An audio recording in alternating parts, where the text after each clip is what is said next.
Welcome to the channel, Exp0sed. Now if you're new, remember to like, share and subscribe. Now a rumor has been exposed that the PM is either being wrongfully advised or knowingly tarnishing his own political character, which will result in either the party not winning the coming election or having to change leadership. Now this was exposed by a caller to Hughes. Now I couldn't hear what I want to continue reasoning. Look and listen. So, Andrew, I think what he's really doing, he's setting up himself to lose the next election come 2025, wherever there. You know? Because people are not going to forget these things, you know. You know, sir? You understand? You know, sir? You said something. I'm hearing more and more people saying it, you know. Of course, that's what he's doing. That he's just wasting, he's just dispensing of his political capital, like he's giving out confetti. Yes? Thank you very much. I'm hearing that comment more and more. It's as if, oh, you know, I don't have an election to win in 12 months, in 18 months.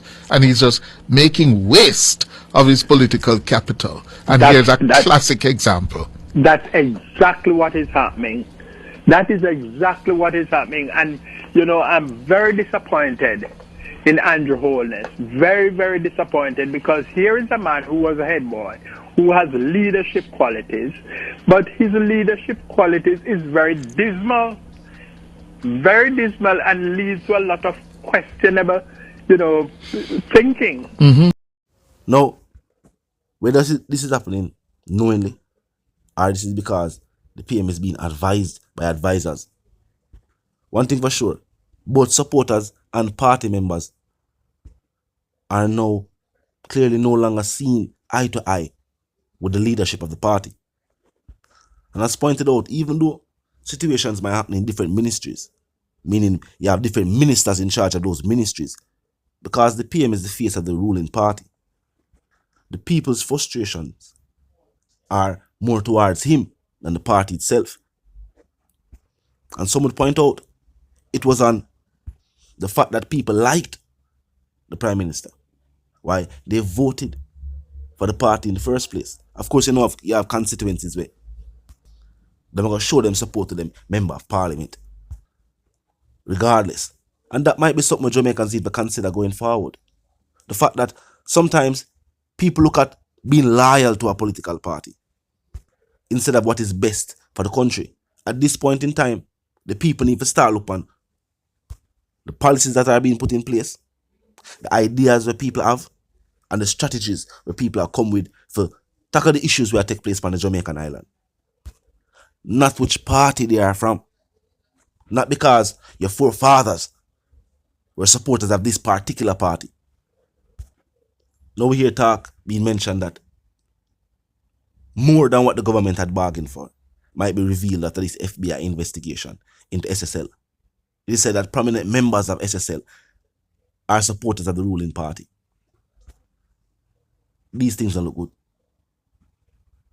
Some people are also saying the way the PM seems to just casually believe that the people might still re-elect the ruling party after all of these things that have taken place. After the ruling party decided not to have a local government election. And while they did put forward reasons, people say, I will say, them keep the local government election, and when them said that, say it was not in the budget. Which led to people saying that something with the SSL money. To some saying that basically with all of what take place right now, the ruling party knows them would win a local government election. And going forward, them not see. The people say them not see how the ruling party would win a general election. Because it is being rumored that even supporters of the party right now plan to show their frustrations. And that would mean either electing a completely new party like the UIC or just the opposition. Regardless what is being pointed out. But it's clear overall though, the people are no longer willing to just sit back and watch what take place. And supporters seem to be disappointed in the ruling party and the leadership. Clearly people had hopes that the Prime Minister would be the leadership that the country would need to move forward. But people have still pointed out the things that were mentioned on the campaign trail by him personally have still not been at the forefront of any of his policies and decision making. And we don't even talk about what him say about crime and violence. Truth be told, telling people in a certain inner city communities that, what you know, we're going to deal with crime and violence to the point where you can't sleep within the door open was wishful thinking. Crime and violence complex. I mean, I'm telling this. I've been to countries where when we wake up in the morning, other people in the house could I say, are you locked the door? And them ask me more than one time. I say, oh, you know. Say, I'm me locked the door there. And them say, because you bolt the latch. And him point out to me, say, yo, if you notice, we'll go anybody yard, no matter what time it is. After we knock, or if people who good with like that, the door are normally open. So there are places in the world where people are asleep with them door open. Keep in mind, we also had an alarm system. So the doors were open, but there was an alarm system. But the alarm system are for all heap of things. I can for animals, anything. But based on what the crime levels were at the time, when that was said on the campaign trail, it was wishful thinking, something that the people could work towards. So we didn't never talk about that specifically. But just even how the economy are doing right now, the fact that the wharves that say yes, they might look out for contraband and illegal weapons being smuggled in to the island, which the Prime Minister himself pointed out. This might be orchestrated by wealthy individuals and people involved in businesses, legitimate businesses. There wasn't any deep explanation given, just that this was the theory. When that is all said and done, why is it so hard for citizens to import legitimate goods? Why it's so expensive when the people and families send a barrel come give them? Why is it that the wharves have to still auction off barrel because them not have enough space to keep all the barrels? The people decide them not gonna come for because when them hear how much for clear it, them decides them not gonna bother clear it. Why is that?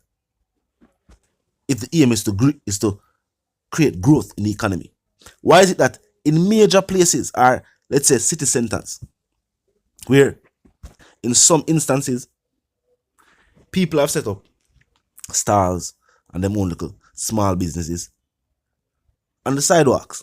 In some places, you're not on the sidewalk for walk for through. In some places, the people are organized and them still have that space where you can walk. Them need people to walk past for buy what they must sell, whatever. Whenever they might do them thing anyway. If these are the leaders of the country, them supposed to already know, especially the Minister of Finance, how much GDP that generate when you buy things that are produced on the island. One of the things that people produce on the island are ground food and things of that nature. When the other igla they must sell them other things, I just send them youth or school and things of that nature that pump back in the economy. They have to clear them goods from wharf that pump back in the economy. Why when we see videos with the people dismantle these people's stalls and take with them things, we have never seen the leadership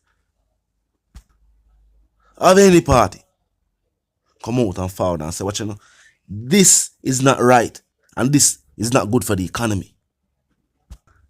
Backside and tourism alone now go do it.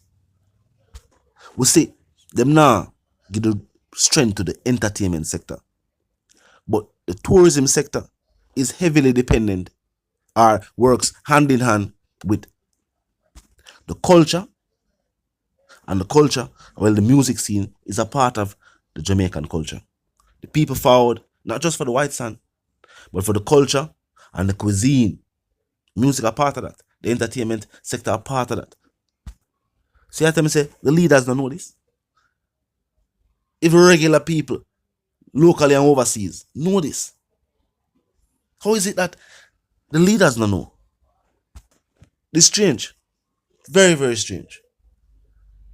And remember, all members of parliament All ministers of all ministries where you know. They are MPs.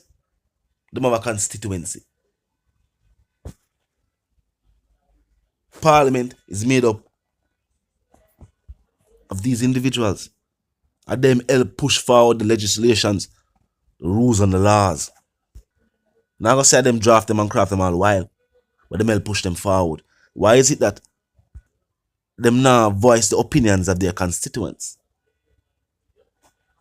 Why is it that them constituents have to take to the media for communicate with their members of parliament? When them have offices in their constituency. Talk to me in the comment section. Let me know what you think. If you're new to the channel, it's a pass through, click the subscribe icon, then the bell icon, and of course put it on all. And this is how you know will be notified of all fresh content as soon as fresh content is uploaded and made available for you right here on the platform. The like icon is also in close proximity to the share icon. Drop a like and bust a share. Tell a friend, tell them sister and them brother them for check out the channel, check out the reason and also join the discussion. Now until the reason again, live, love and prosper. And of course, stay tuned.